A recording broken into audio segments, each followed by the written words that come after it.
देखो आज हम लोग चर्चा करेंगे, ये किताब जो देख रहे हो क्लास 10th की है और ये बिहार बोर्ड के लिए लिखा हुआ है। राष्ट्रीय शिक्षा नीति के आलोक में तैयार सीबीएसई पाठ्यक्रम के अनुरूप जो सीबीएसई बोर्ड है उसके हिसाब से इसका सिलेबस तैयार किया गया है। तो इसमें जितने भी चैप्टर हैं वो सीबीएसई बोर्ड यानी एनसीईआरटी के हिसाब से इसमें दिए गए हैं। कुछ चीज़ों में इसमें डिफरेंस है और ये हिंदी में है। सीबीएसई बोर्ड की किताबें भी हिंदी में भी आती है, इंग्लिश में भी आती है। तो आज हम लोग बात क्या करेंगे, जो तुम्हारा पहला चैप्टर है रियल नंबर, जिसको हम हिंदी में कहते हैं वास्तविक संख्याएं। अब इस चैप्टर में कौन कौन से ऐसे वर्ड हैं जिनको हमें हिंदी और इंग्लिश दोनों में जानना है, इसकी चर्चा करेंगे।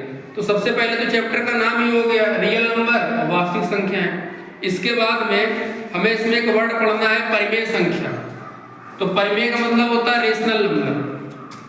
परिमेय संख्या का मतलब क्या होगा? Rational number. रेशनल नंबर का मतलब क्या होगा? परिमेय संख्या। जिसको इंग्लिश में पता है वो हिंदी में जानना चाहता है या जान सकता है, परिमेय कहते हैं। इरेशनल नंबर जो होता है उसको अपरिमेय कहते हैं। अपरिमेय संख्या को क्या कहते हैं? इरेशनल। इसके बाद में एक वर्ड दिया गया है इसमें जिसको कहते हैं लेमा। लेमा को हिंदी में कहते हैं प्रमेयिका। प्रमेयिका और लेमा होता है क्या, आपने बताया, एक फार्मूला होता है जिससे हम प्रॉब्लम को सॉल्व करते हैं। और जब हम प्रॉब्लम को सॉल्व करते हैं उस प्रोसेस को कहते हैं एल्गोरिथम। एल्गोरिथम को हिंदी में भी एल्गोरिथम कहते हैं। हाँ, इंग्लिश में भी एल्गोरिथम और हिंदी में भी एल्गोरिथम। उसका मतलब क्या होता है? प्रोसेस। इसके बाद में दिया गया डिविजिबिलिटी। डिविजिबिलिटी का मतलब होता है हिंदी में भाजकत्व। भाजकत्व इंग्लिश में कहते हैं डिविजिबिलिटी, कौन किससे भाग जाएगा या कौन किससे डिवाइड होगा। इसके बाद में एक वर्ड है कंट्राडिक्शन इंग्लिश में। उसका मतलब होता है विरोधाभास। जब हम किसी चीज को लेट करते हैं, प्रूव करते हैं, किसी नंबर को हमें रेशनल प्रूव करना है, परिमेय प्रूव करना है, या हमको अपरिमेय प्रूव करना है, इरेशनल, तो उसका उल्टा लेके चलते हैं, उसको बोलते हैं विरोधाभास। जैसे हमने एक क्वेश्चन आपको बताया था कि √2 जो होता है उसको अपरिमेय प्रूव करो। तो अपरिमेय के लिए हमने क्या कहा था? इसको परिमेय मान लो, यानी कि इसको रेशनल मान लो, ठीक है ना। तो ये हमने क्या लिया है? कंट्राडिक्शन लिया है, विरोधाभास लिया है। इसके बाद में इसमें एक वर्ड आ रहा है ग्रेटेस्ट कॉमन डिवीजर। आपने पढ़ा होगा, जिसको हम HCF एक वर्ड सुना होगा, हाईएस्ट कॉमन फैक्टर, सुना है?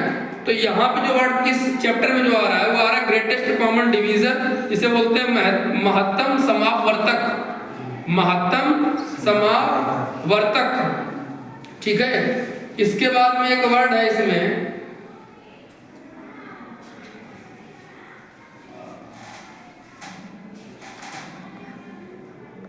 Fundamental theorem of arithmetic.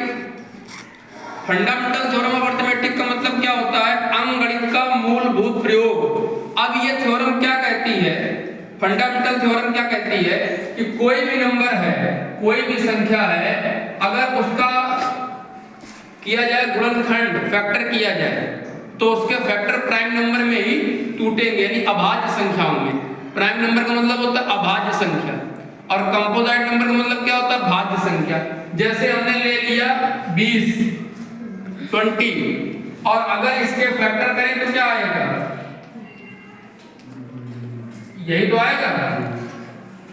तो ये सारे नंबर क्या हैं? ये 2 क्या है? अभाज्य है। 5 क्या है? अभाज्य है।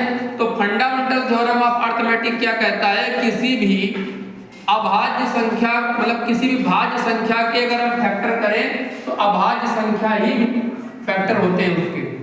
ये क्या है? भाज्य है, कंपोजिट नंबर है और इसके फैक्टर क्या होंगे? अभाज्य, ठीक है। कोई भी ऐसा फैक्टर नहीं होगा जो भाज्य हो, ये ध्यान रखना है। अगर किसी भाज्य संख्या के फैक्टर करेंगे, गुणनखंड करेंगे, तो वो सारे क्या होंगे? अभाज्य होंगे। यही थ्योरम होती है फंडामेंटल थ्योरम ऑफ अर्थमेटिक। इसके बाद में दिया गया है इसमें वही एचसीएफ और एलसीएम का मतलब क्या होता है? तो एलसीएम को फुल फॉर्म होता है लोवेस्ट कॉमन मल्टीपल और एचसीएफ का होता है हाईएस्ट कॉमन फैक्टर। इसको हिंदी में कहते हैं एचसीएफ को महत्तम समापवर्तक और एलसीएम को कहते हैं लघुत्तम समापवर्तक। ठीक है ना? तुम्हारे बुक में दिया भी गया है इंग्लिश में काफी कुछ। इंग्लिश और हिंदी दोनों में जानने में कोई बुराई थोड़ा ना है भाई। अगर कोई इंग्लिश में जान रहा है तो हिंदी में भी जान सकता है, आसानी होगी। और हिंदी वाले को तो इंग्लिश जरूर जानना चाहिए। ठीक है ना? इसके बाद में एक वर्ड आएगा इसमें, आगे दिया गया है टर्मिनेटिंग। टर्मिनेटिंग का मतलब क्या होता है? टर्मिनेटिंग को हिंदी में शांत कहते हैं। और टर्मिनेटिंग होता क्या है? जैसे 1/2 है, इसको अगर हम सॉल्व करें या इसको हम भाग दें तो क्या आएगा? इसका 0.5 आएगा आंसर, 0.5।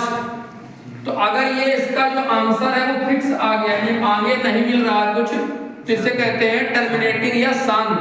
और जैसे अगर 1/3 होता तो ये क्या आता है? 0.33333, तो ये तो खत्म नहीं होगा। तो ये क्या हो गया? अशांत हो गया, यानी नॉन टर्मिनेटिंग। तो टर्मिनेटिंग को शांत और नॉन टर्मिनेटिंग को अशांत कहते हैं। ठीक है? और इसके बाद में